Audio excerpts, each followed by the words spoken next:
You're listening to a DM podcast. We would like to acknowledge and give thanks to the traditional owners of the land we record this podcast on, the Yagara and Turrbal people, and their continued connection to the land and waterways on which we meet. Hello and welcome to Sportish. I'm Libby Trickett. I'm Georgie Trickett. This is where we look at life through the lens of sport, and we also look at Libby's mental state, given that she's been on a 2-week driving holiday with 4 children. We have been to 3 states and 1 territory. And yes, we've had 2 dogs as well as the 4 children. And I've done the majority of driving because I do not go well with motion sickness when I am pregnant. So I've had to drive bar 5 hours, I think. And yet, I've liked it, possibly even loved it, and would totally do it again. Also, it's a total nightmare. Both things are true. Hang on, did you like your 2-week holiday in Melbourne, holiday, inverted commas, which is really just like you moving your life to another city with less of your things? Correct. So did you like the part where you were in Melbourne, or did you like the car tripping part? I've liked all of it. And it's not that I'm anti-holidays. It's just that every update I've had from you has been like just an insight into the horrors of your holiday experience. I don't think I've seen any of the upside, to be fair. To be fair, you haven't. I haven't sent through any of the nice side. You've just been like, this is awful, get me out of here. No, and I think a lot of it's tainted by the fact that this pregnancy's just been hard, and like physically I feel terrible. Not necessarily nauseous or anything, just I feel really like you've been swollen. Pregnant for the 5th time. Yeah, and I'm almost 40 and I'm tired. That's why they could call you you're a true geriatric pregnancy at this point, which is so offensive. Georgie, I am beyond geriatric at this point. You're in a different category. I'm like a septuagenarian, or no, what's the hungenarian? My old brain also doesn't work. You're older. You're older. I'm You're an older lady pregnancy. Correct. Also wiser. Although it's not so wise that you don't go on long car trips with And it's been so nice. Like I can see how like the kids are being nice to each other at times, and they're absolutely assholes to each other at times. But like, I don't know, you can see them forming seeds of relationships, and I just think that's cool. And, you know, you can see them having adventures, and like you can see them creating memories, and I love all of that shit. But also it's awful, and, you know, it's very confusing to me, and I don't claim to understand it, but I'll absolutely be doing it again. I mean, I think the holidays, particularly when you have young children, are very much like that, where you're like, this is amazing, this is so beautiful. And then you're like, I have barely slept and I feel so ill because I'm so tired. It's the worst thing in the whole world. Yeah. Both things are true. I like when the kids were littler, I totally remember those holidays where it was just so baffling, and yet you would continue to book holidays. Like and you'd get home and you'd book another one. Like it is magical. It's very confusing. It is. It's just children. Children for the win. Hey, we are finalists in not 1 but 2 awards from the Australian Sports Commission for sports media. Hey, Georgie. Libby. We fancy. We're like along the lines of like the ABC Sports Daily and like the Howie Games and the Female Athlete Project. They're very fancy podcasts. And we are just thrilled. Well, apparently we fancy. We're just thrilled to be in the room. If we're honest, we are utterly delighted. We are so... Totally blown away. Totally blown away. So excited. And we also got nominated or put into the finalist category for Rising Stars, which, to be honest, we thought we were too old for. Well, to be fair, they said it's 30 and under. And 30 and under is not what we are. No, it's not what we are. Turns out there was another part of the category, and it was that we were new to this. And we are. We're very new to this world that we're in. And so we are going to Sydney in February I know. without our It's children so exciting. for an awards night. Genuinely, I'm really proud of what we've created, and I'm so thankful, as I know that you are, to everyone who's listened and continues to listen and share and like our content, because this is something that we've both worked really hard on, that we're both really passionate about, that we both really believe in, and to have female voices talking about sport is kind of, it's nice to be recognized, and it's really nice to, I don't know, it feels like we can be justified in what we're doing, I guess. What, we've been given permission. We've been given permission finally, Georgie. Yeah, we're allowed to be doing Classic female perspective on things.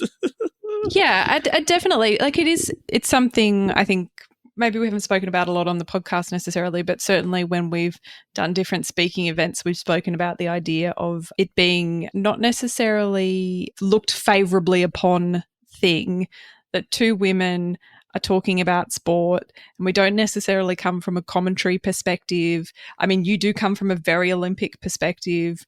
I come from a very average perspective, and it's a different way of talking about sport, and it's not particularly, I was going to say scientific, but that's not the right word, but it's us having a general conversation about sport, not a specific conversation, and that isn't always seen positively. I mean, we've only just this week had feedback from a guy who just went on this rant because we were talking about gout, and he was like, you women, you didn't even talk about the girl who was running, like, you women should know better. And it's like, whoa, dude, like, are you tired? Was someone mean to you? Are you hungry?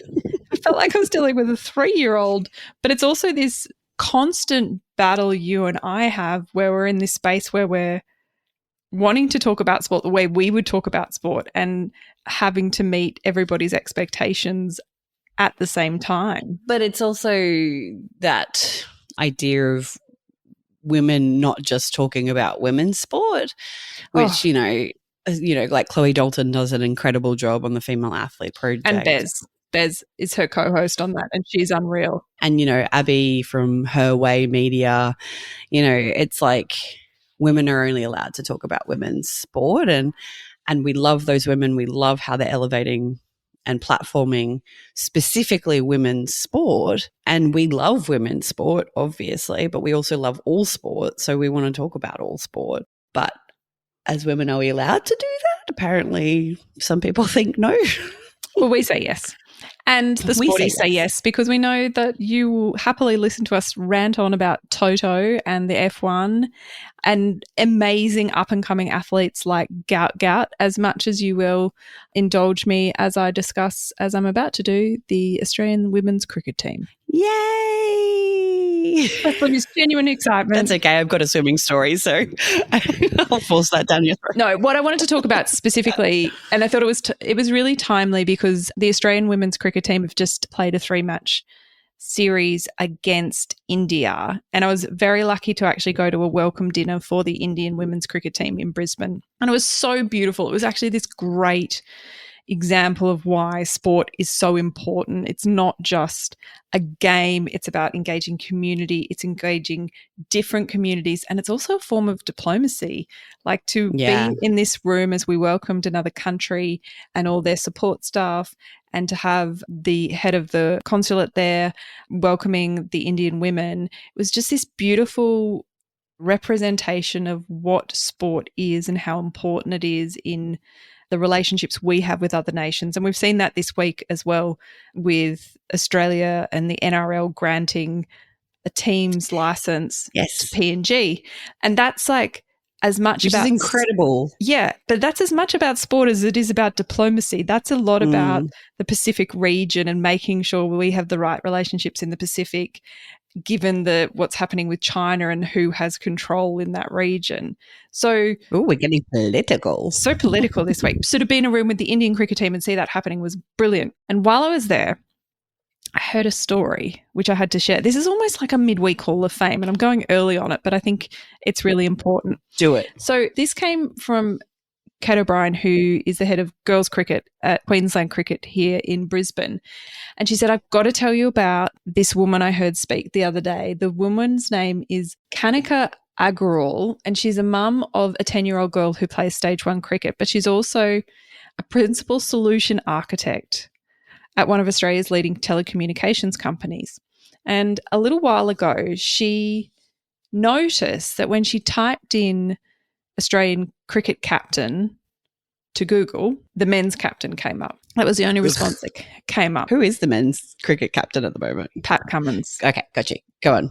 So being a principal solutions architect, she decided that she was going to train Google and ChatGPT to select both the men's and the women's captain when it was typed into Google. Amazing. This was like a 12 to 18 month project she undertook. Seriously? So she would see what the search results brought up, then she'd go into Wikipedia and update people's profile pages so that the right information would surface. She went and looked at what happened with ChatGPT, how it responded to her queries, and it mirrored the bias of Google. So then she went back and retrained ChatGPT to bring up the right results. I mean, honest to God, need something to be done, give it to a busy woman. That's incredible.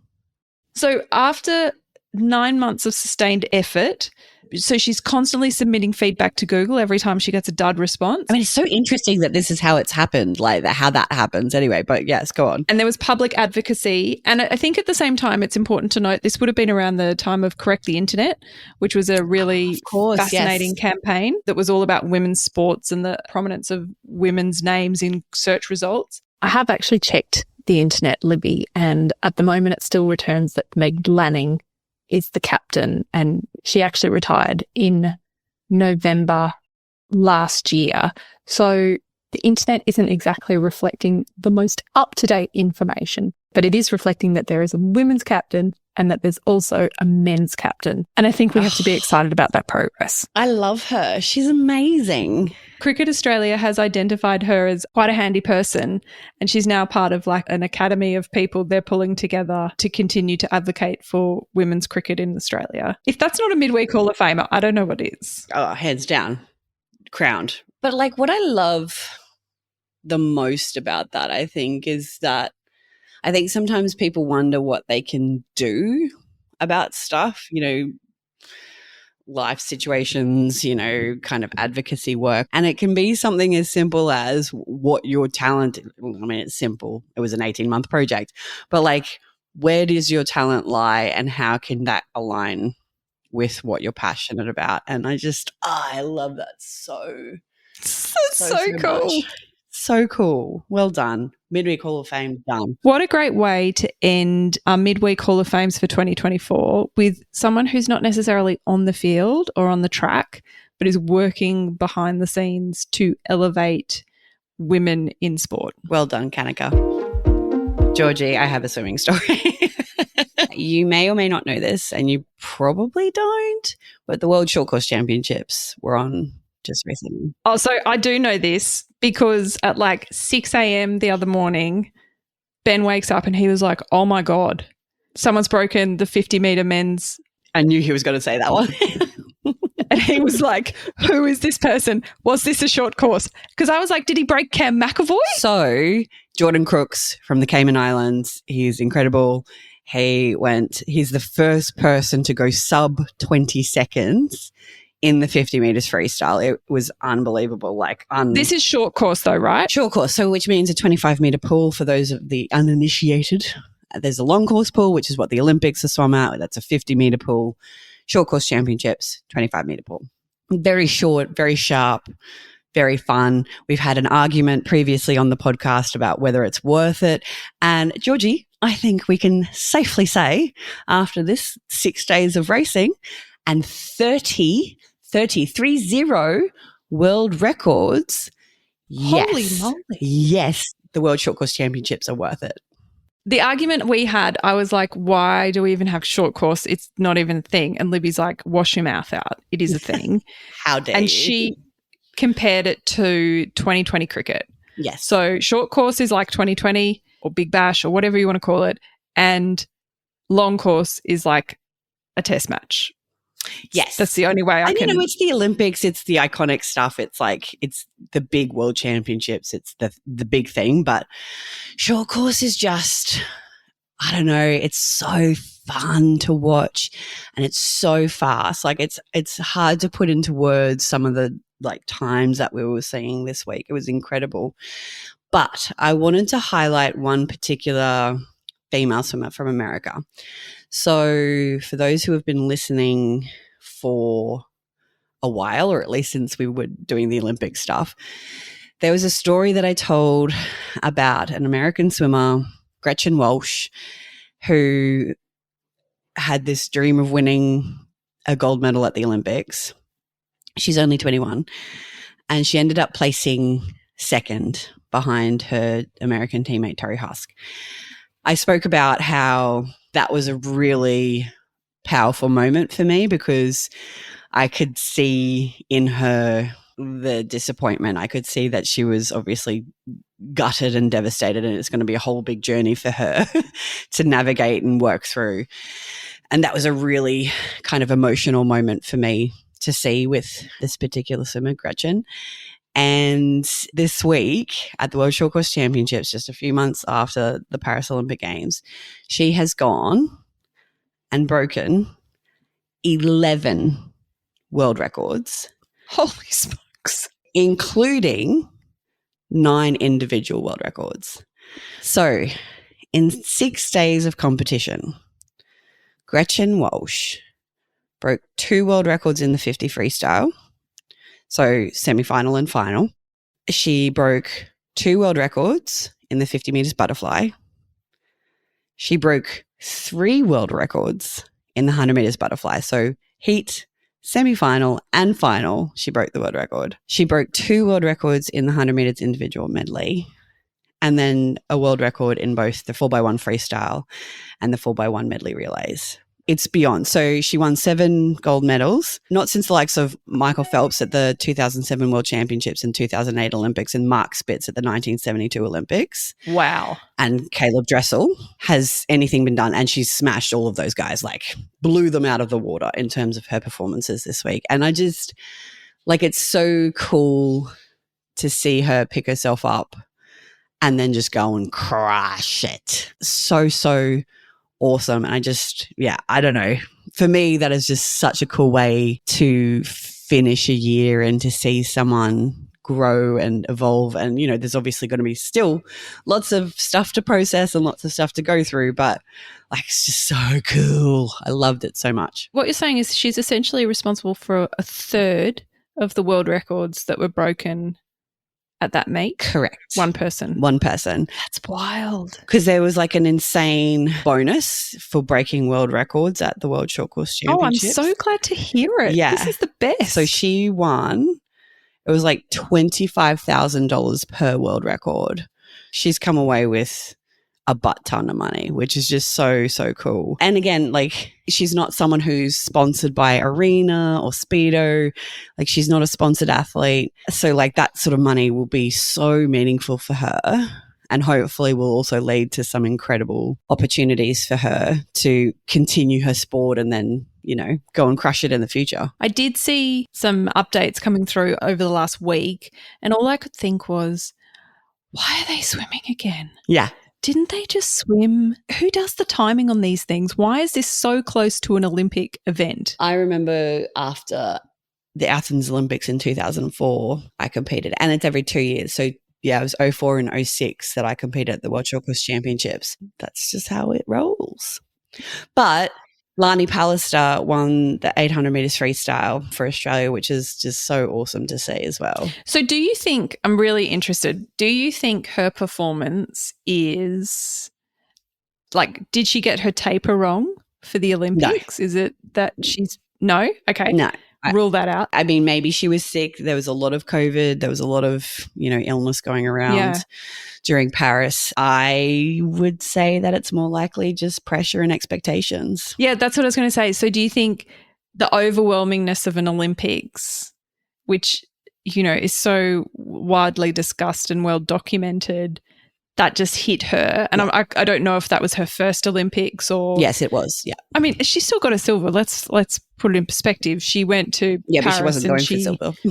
That's the thing. No, says one Olympian. No, but she wasn't. Like, it was like in her bio. I know, like us was mere mortals. It was like literally, I'm going for the gold medal. For everyday Joe, we sit there and go, she got silver. Like, that's bloody amazing. And, you know, many in any of their careers would be thrilled to have achieved that. But she's obviously gold or nothing. Yeah. So she's taken that point of failure in her mind, certainly not in the wider public's, but in her mind.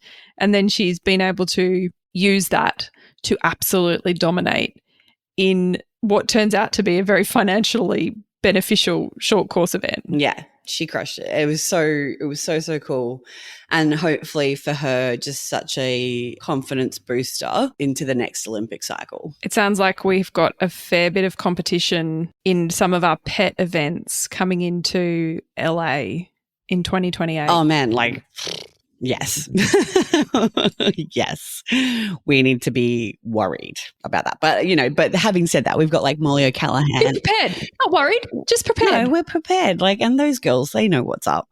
They're all over it. All right, Lib, we've got another listener question. We love this. This time it's to do with a listener who is really frustrated on behalf of her daughter. Here's what she says. I am so overhearing, and this is since her daughter was 5, that the answer to her being sensitive, being diagnosed with anxiety and depression, and to build confidence, the answer to that was that she should do more team sports. My daughter is a competitive swimmer, and she uses that word lightly as this. She's only 10. She loves the water and it's her happy place. She doesn't mind playing games with other kids, but put her in a situation where she could get hit, tackled, bombarded, run at. Nope, it's not going to happen. It's just not her jam, not her personality. That says she plays well with others at school, skipping, some game where you get tagged and you get hugged. And she says, don't ask me, I learned some of these games through interpretive dance when she gets home. But put her in a swimming relay team and she loves it. She loves squad training and will turn up to the opening of an envelope if there's a swim clinic. I've looked into research on team sports versus individual sports, benefits to both, so I'm not advocating for one or the other. The question is, why are teachers in schools encouraged/educated/forced to drive parents and kids down a team sports mantra when it just may not be right for that kid? Open to your thoughts on team sports being advocated as the answer to all ailments. Discuss, Libby. You know my opinion on this. I know. Honestly, I am this woman.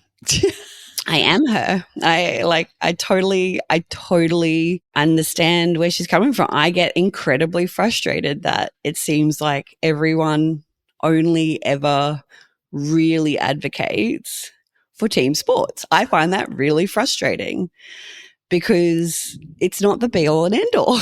It's not the thing. It's like, as individual athletes, we are seen as selfish and, you know, narrow-minded and self-focused and all of these things. And, you know, the same can be true for team sports, but it's just like, no, everyone needs to play a team sport to learn how to like work together. And that's the thing that you get from sport. And it's like, yes. And there are other ways of learning that. And I have said this from the beginning, and it is a hill I will die on. Your child will either be an individual athlete or they will be a team athlete. They are very different personalities. I absolutely agree you should test them out in lots of sports. Try them out. Get them playing netball, get them playing tennis, get them swimming, get them running, get them playing footy or whatever persuasion you like, get them playing cricket if you're that way inclined. But they will very quickly and very, you know, easily let you know whether they're a team athlete or an individual athlete. I obviously represent the view of the team-based sports, having predominantly played that, but also having done individual sports as well. I agree with you. I don't think we have to jam round pegs into square holes. If your child hates team sport, then there's really I will do some digging on the research, but I don't think it's the be-all and end-all answer to. But do you agree, though, that it seems like team sport is like the better of the two? Oh, no. What, you think it's like the cool kid in town? No, like in terms of like people's perspective, like people go, you have to play a team sport. I think what can happen. You've got to admit that that's a narrative that happens. Yes, if children are being siloed into an individual sport without anything else in their after-school curriculum. So no, that's not the question. That's not the question. The question but I think if your child is only sports. If your child's only playing tennis or only doing swimming or only doing violin, or I think if you've got a child that's got a singular focus, that's to me the thing that you've got to try and supplement with some other stuff. That's the concern that I would have. I think it's very easy for people to go, they just play an individual sport. I mean, this is not a conversation I'm having at the school gate in an afternoon about. No. But what I'm trying to ask, because I totally agree. Like, I think we should be getting them to play and experience as many things as we possibly can and afford and be organized to do. But I do think that there is a narrative more collectively as a society that it's better for kids to play team sports than it is to do individual sports. Yeah, probably. But again, I think it's born out of the crazy tennis parent type. Which is ironic because at netball we've seen. Oh, they exist in all sports, without a doubt. In all sports, like it's literally everywhere. Yeah, but, I think it's like this confluence of two issues and it gets merged. If you're doing swimming, you're turning up to a squad, and particularly I think it's like if you can operate in a squad, in a team, like relay, then tick, tick, tick. Yeah. You're learning how to operate with others in the world. That's the skill set, right? That's what you're trying to achieve, I would have said, in team sports, is learning how to work in a team environment. It's like those goddamn group assignments that you have to do at university that are absolutely the worst. And you have to deal with all people with all different skill sets and all different, desires and different efforts that they want to put in. You do have to work with all people. And as long as your kids are in settings where they have to work with all people, which arguably is school. Yeah. Then totally. Absolutely. I think you're getting all the skills you need. And I think it's important to note you can get team-based skills from things like drama, from, choir, from orchestra, from other things. You can get it doing community contribution, going and helping out somewhere. You can get it in a workplace, in a part-time job. Exactly. The point is that you want to try and expose your kids to as many things as possible so that they can work out what they like. Yeah. If I hadn't have done netball, you wouldn't know that you hated it. I wouldn't know that I hated it and I was not good at it and that I didn't want to do it unless I was center and I was not good enough to be the center and I yelled at people. Like I was not a team sport athlete. This is why there might be the perception that individual athletes need to do more team sports, because when you why? But you said square peg, round hole. Just I'm listen. a square peg. Just listen. This is where the perception comes from, right? Individual athlete steps onto a netball court and yells at everybody for not performing. Oh, yells at everyone. And everyone's like, wow, she really needs to work on her, interpersonal skills. She might need to do a bit more team sport. Like, it becomes a self-fulfilling prophecy because you're not even meant to be there in the first place. But that's the thing, right? Because, I found my thing. I found swimming, and I found that at a very young age, I then stepped into leadership roles within the swimming team from the age of 21. Like, I was on the leadership group. You were in the right setting. Because I was in the right setting for me. And, it doesn't mean you're an asshole. It doesn't mean that you're... It just means you're an asshole on the netball court. It just means I wasn't made for team sports. I mean, you in touch football? No. Don't put me on a team playing I mean, field. she acts like she's bloody Wally Lewis. Georgie, And she's never caught a footy. my year 9 regatta for rowing, I was the stroke, and we won our race at Head of the River, but then I lost my shit because we were getting bogged in some reeds, and then I started yelling at everyone. And once again, I was reminded that I am not made for team sports. Put me in a swimming relay team, I bloody loved it. I feel like I did a really great job representing my country, representing the other women that would say that you did. Oh, the evidence is there to say that I wasn't a complete asshole. However, in those environments, terrible human here. But also, I'll admit it. In those environments, you're incredibly stressed because you've been put in a situation that's not challenging. It's actually completely unhinging for you. Like, it's gone beyond slightly uncomfortable to I am an unhinged person in those environments. But so then put a team athlete in an individual event. They don't necessarily respond like that. They just go and perform. Totally. But this is the thing. A lot, and this is a massive generalization, but a lot of team athletes feel very exposed when it is an individual performance. They like the comfort and the safety, in inverted commas, of being part of a team and being in a group. Like, it would be a complete nightmare if you're a team athlete to go and have to stand on the world stage and just have the spotlight only on you. Like, that's a nightmare. Like, don't do that. Let's find our things, but expose everyone to everything. This has been an excellent question because I think such a good question. You've helped us unpack it. I would say, if we were to just take our own little hats off for a minute and come back to your child, if your child loves swimming, then that is fine. Absolutely fine. If she is getting exposure to other sports, not necessarily team sports, but if she's just, as long as she's doing something broader than just one sport, Libby and I would be like, absolutely cheering. Absolutely. Also including music, dance, drama, dance, all of those things we love. I think the biggest message is, as long as we're not siloing kids into one thing, you're giving them so many different opportunities. And by siloing also, like, she might only do swimming, it's easing them into it. It's not all the time. And this is why it's so nuanced. There are going to be kids who are just obsessed and all they want to do is swim, or all they want to do is skateboard.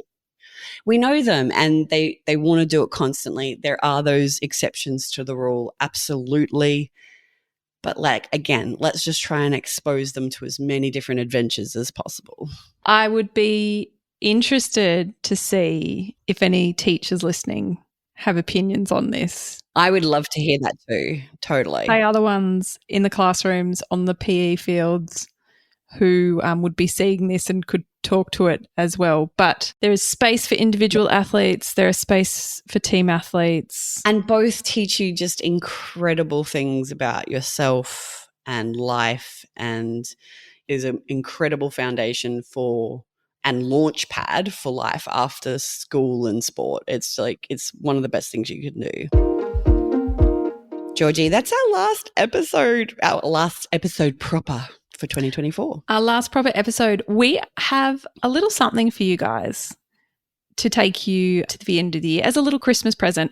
If you are out and about and scratching around for last minute gifts for your family, big and small, we have put together an awesome little gift guide. It's on our website. You'll be able to find all the details in our show notes and on our Instagram, and it's all clickable.